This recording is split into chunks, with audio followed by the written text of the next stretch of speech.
प्रथमतः आम्ही आपले आदरणीय प्राचार्य सोनवणे सर यांचे आणि त्यांचे सहकारी शिक्षक मंडळाचे आभार मानतो की त्यांनी मला बोलण्याची संधी दिली. तो फ्रेंड्स, किसी भी व्यक्ति के जीवन में सबसे महत्वपूर्ण क्षण होता है जब व्यक्ति अपने आत्मा के स्वरूप को, अपने भीतर छुपी शक्तियों तथा गुणों को पहचान लेता है. कुछ लोग ऐसे भाग्यशाली होते हैं जो अपनी शक्तियों को, अपने आत्मा की स्वरूप को पहचान पाते हैं. शेष तो अपने जीवन की गाड़ी जैसे जैसे खींचते रहते हैं. इस संसार में सर्वाधिक कठिन कार्य अगर कोई है वह है अपने आप को पहचानना, अपने भीतर की शक्तियों को पहचानना, अपने आत्मा के स्वरूप को जानना. एक बड़ी पुरानी कहावत है, जब परमात्मा ने मनुष्य की रचना करके उनसे जीवन यात्रा को जाने का आदेश दिए तो वहां देवदूत आकर मनुष्य को सांत्वना देने का, संतोष प्रदान करने का, तब परमात्मा ने देवदूत को ऐसा करने से रोक दिया. बताया यदि मनुष्य को संतोष प्रदान कर दिया गया तो उसे उसके जीवन में पग पग पर मिलने वाला उल्लास समाप्त हो जाएगा. और ये बात सच है. जब मनुष्य आत्मनिरीक्षण करता है तभी अपने को पहचान पाता है, और जब अपने को पहचान लेता है तब उसके भीतर दैवी शक्ति उत्पन्न हो जाती है. तब उसके वो गुण होते हैं जो न जान करके सोए पड़े. इस संदर्भ में न्यूयॉर्क के महिला प्रिंसिपल का उदाहरण लेना अतिशयोक्ति नहीं होगा. उसने अपने जीवन में अनुभवों के संबंध में बात की है. जब मुझे ऐसा लगा कि मुझे इस दुनिया में कोई महत्वपूर्ण कार्य करना है तब मुझे एहसास हुआ कि मेरे भीतर भी एक मैं है जो काफी शक्तिशाली है. बस उस दिन से ये विद्यालय क्या, ये सारी धरती ही मेरे लिए कार्यक्षेत्र बन गई. इस प्रकार अपने आत्मा के स्वरूप को पहचान कर एक अध्यापिका अपने जीवन के प्रत्येक क्षेत्र में महत्वपूर्ण बन गई. यह आत्मशक्ति पहचानने का तरीका. फ्रेंड्स, सरल नहीं अपने आप को पहचाना, ये बहुत ही कठिन कार्य है. किसी व्यक्ति को उसके भीतर की शक्तियों से परिचित करा देना या उसे उसके भीतर छिपे विशाल एवं गौरवशाली स्वरूप का ज्ञान करा देना सबसे महत्वपूर्ण बात है. जब कोई व्यक्ति अपनी वास्तविकता से रूबरू हो जाता है, अर्थात अपने आप को पहचान लेता है, अपने भीतर की शक्ति को पहचान लेता है, उसे देखकर दुनिया चकित हो जाती है.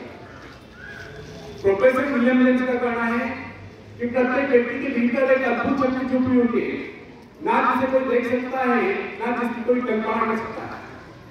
अगर कोई ऐसा साधन निकला है जिसके द्वारा मनुष्य अपने अंदर की शक्ति की तस्वीर खींच ले तो अपनी शक्तियों को देखकर चकित होता है. प्राय जब कोई व्यक्ति इस कार्य को पूरा करता है तो वह सोचकर चूक जाता है कि कार्य उसने किया.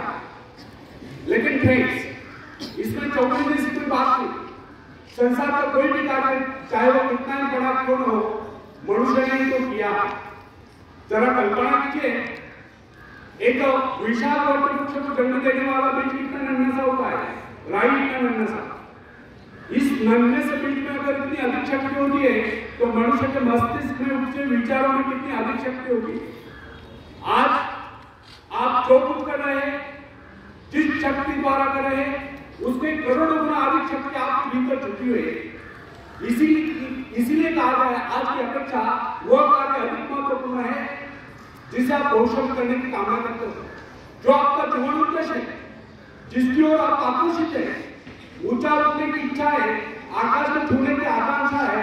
अपने आत्मा की शक्ति की पहचान, अपने आत्मा के स्वरूप की पहचान, दृढ़ इच्छा शक्ति, एकाग्रता, आत्मविश्वास, साहस, इन सब को विकसित कीजिए और सच्चाई ऐसा करके आप उस परमात्मा की आज्ञाओं का पालन कर रहे. आप यह नहीं सोचते कि कोई कार्य ऐसा भी है जिसे आप नहीं कर पाते या जो किन्हीं अवतारों के लिए निश्चित किया गया है. आपके भीतर भी अनंत शक्तियों का सागर लहरा रहा है. आपको तो केवल अपने कार्य का संबंध अपने अंदर शक्तियों के अजस्र स्रोत से जोड़ देना है. फिर कार्य चाहे कितना ही बड़ा क्यों न हो वो कर ले. शायद आप यह सोचते होंगे कि बड़े बड़े कार्य केवल बड़े बड़े व्यक्ति कर सकते हैं, लेकिन वास्तविकता यह नहीं कि हमारे तुम्हारे जैसे अनेक लोग शक्ति न होने के कारण बड़े कार्य नहीं कर पाते. वास्तविकता तो यह है कि हम अपनी शक्तियों को न पहुंचाने के कारण बड़े कार्य नहीं कर पाते. सच जानिए आपके भीतर की ऐसी शक्तियां मौजूद है जिसके सहारे आप इस संसार में बड़े बड़े कार्य करके महान व्यक्ति बन सकते हैं। दरअसल आपको पता नहीं कि आपके भीतर कितनी योग्यता है, कितने सद्गुण है, कैसी कैसी अपूर्व शक्तियां हैं। इसी कारण इन अपूर्व शक्तियों से अपने आत्मा के सुख से वंचित रहकर आज तक आप अपने जीवन उद्देश्य को प्राप्त नहीं कर पाए। कोलंबस को जानते हैं आप? कौन थे कोलंबस? जो यूरोप से निकले थे, खलासी थे, यूरोप से निकले थे, इंडिया जाने के लिए पहुंच गए अमेरिका किनारा। वहां उन्हें जो मूल निवासी थे उनको उन्होंने रेड इंडियन नाम से पुकारा। तो एक जो कोलंबस जब अमेरिका पहुंचा तो वहां के मूल निवासी को इस बात का पता नहीं था इस संसार में अन्य देश के अस्तित्व में।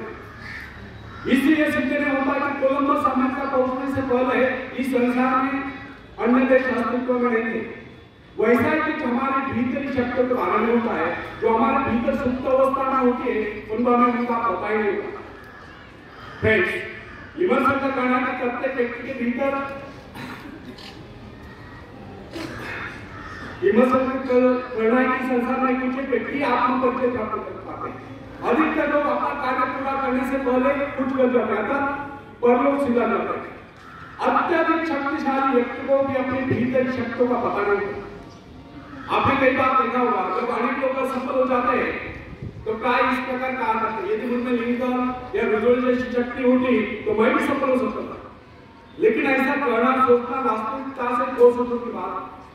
सही बात तो यह है अगर वह व्यक्ति अपने आप को पहचान लेता तो लिंकन या विजुअल से कहीं आगे बढ़ सकता था।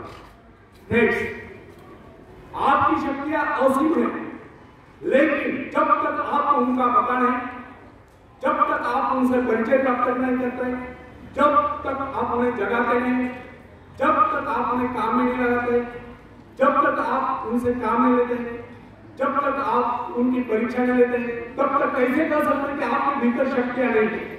अपनी शक्तियों का परीक्षण निरीक्षण कीजिए, उन्हें जगाइए, काम में लगाइए, फिर देखिए आप कैसी सफलता प्राप्त करेंगे। आखिर में शेर में सुनाता हूं, बाद में मराठी में संवाद।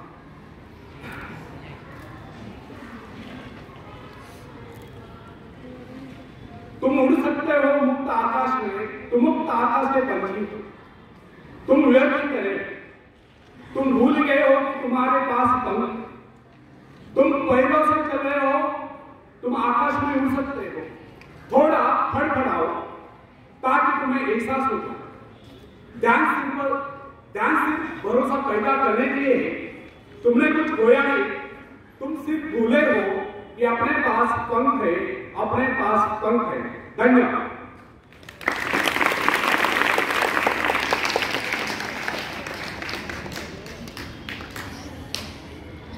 मित्रांनो, आपल्याकडे भारतामध्ये विवेकानंदांची जयंती सॉरी युवा दिन तुम्ही त्यांना साजरवतो।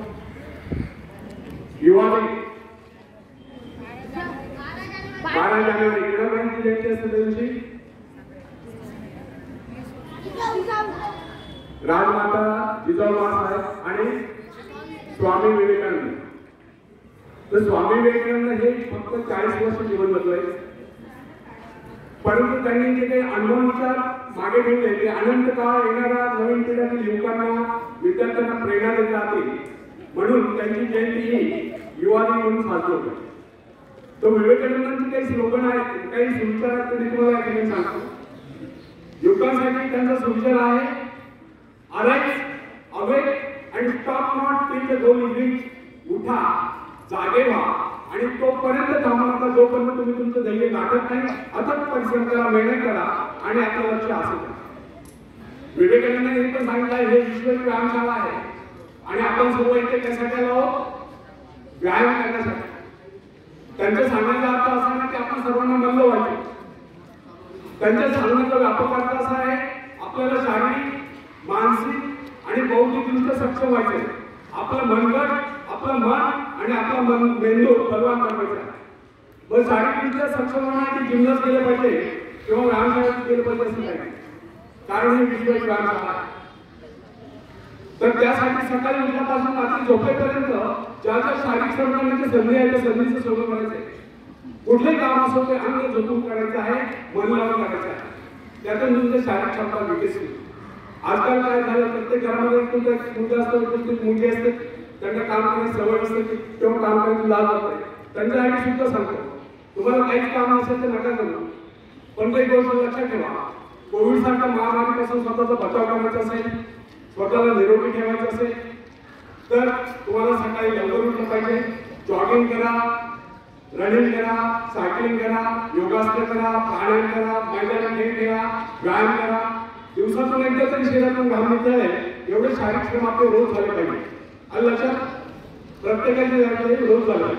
दुसरी गोष्ट, मानसिकदृष्ट्या सक्षम होण्यासाठी आपल्या मनावरती, आपल्या इंद्रियांवरती आणि सर्वात महत्त्वाचं आपल्या विकारांवरती ताबा असला पाहिजे. विकार म्हणजे धोके सांगतो, काम, कामना, इच्छा, क्रोध, लोभ, मोह, मत्सर, द्वेष, आळस, नैराश्य, उदासी यांना मनातून हद्दपार करा. नेहमी आनंदी राहा, उत्साही राहा, कार्यतत्पर राहा, स्वतःला चांगल्या कामामध्ये व्यस्त ठेवा, चांगले विचार आत्मसात करा, त्या विचारांना कृतीत आणा, आचरणात आणा, त्यातून तुमचा भविष्यकाळ उज्ज्वल होईल. मित्रांनो, ईश्वराने आपल्या सर्वांना उदंड आयुष्य दिलेलं आहे, पण तुझ्या संपूर्ण आयुष्याचा फक्त एकच क्षण आपल्या हातात आहे. गेला तो भूतकाळ, इतिहास जमा झाला, येणारा भविष्यकाळ आपल्याला माहिती नाही. हा वर्तमानाचा प्रत्येक क्षण तुम्ही कसा जगता, कसा विचार करता, त्या विचाराला कसं कृतीत आणतात, आचरणात आणतात, त्यावर तुमचा भविष्यकाळ अवलंबून आहे. म्हणून सांगणं एवढंच आहे की नेहमी चांगले विचार आत्मसात करा आणि त्या विचारांना कृतीत आणा, आचरणात आणा. कारण कृती विना विचार हे वांगोटे असतात. तर चांगले विचार आत्मसात करून त्यांना कृतीत आणा, त्यातून तुमचा भविष्यकाळ उज्ज्वल होईल. तिसरी गोष्ट, बौद्धिकदृष्ट्या सक्षम होण्यासाठी आपण बालपणापासून शिक्षण घेत आहात. व शिक्षण घेत असताना विवेकानंदांनी सांगितल्याप्रमाणे आपल्या मनामध्ये एका वेळेस एकच विचार चालू असला पाहिजे. ज्यावेळेस तुम्ही वर्गात शिक्षण घेतात त्यावेळेस शिक्षक काय शिकवतात ते एकाग्रतेने, तल्लीनतेने समजून घेतलं पाहिजे. त्यांनी जे शिकवलेलं ते तुम्हाला समजलं पाहिजे. असे एकाग्रतेने तुम्ही समजून घेणं गरजेचं आहे. कारण विवेकानंदांनी सांगितलं आहे, ज्ञानी माणसाचं सर्वात महत्त्वाचं सद्गुण म्हणजे तो एकाग्र चित्त असतो. आणि एकाग्र चित्ततेची वेगळी व्याख्या नाही. एकाग्र चित्ततेची व्याख्या एवढीच आहे की एका वेळेस मनामध्ये एकाच कामाविषयी विचार चालू करतो. अशा पद्धतीने तुम्ही एकाग्र चित्त होऊन जर अभ्यास करा, जेव्हा तुम्ही एखादं पुस्तक वाचत असाल तेव्हा त्या पुस्तकातून जे वाक्य आहे त्या वाक्याचा अर्थ तुमच्या मनामध्ये शिरला पाहिजे, त्याचं व्हिज्युअलायझेशन झालं पाहिजे. अशा पद्धतीने आपण एकाग्र चित्ताने अभ्यास करा आणि आपल्या गुरुजनांचे, आई वडिलांचे आदेशाचं पालन करणं हे आपलं आद्य कर्तव्य आहे.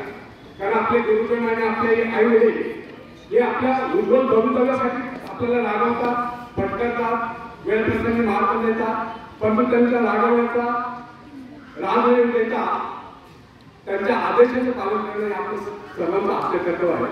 अशा पद्धतीने जर तुम्ही अभ्यास करून आपल्या आई वडिलांचे स्वप्न साकार करा, आपल्या शाळेचं नाव उज्ज्वल करा आणि एक आदर्श नागरिक बना ही शुभेच्छा देतो. Best of luck for your study. आणि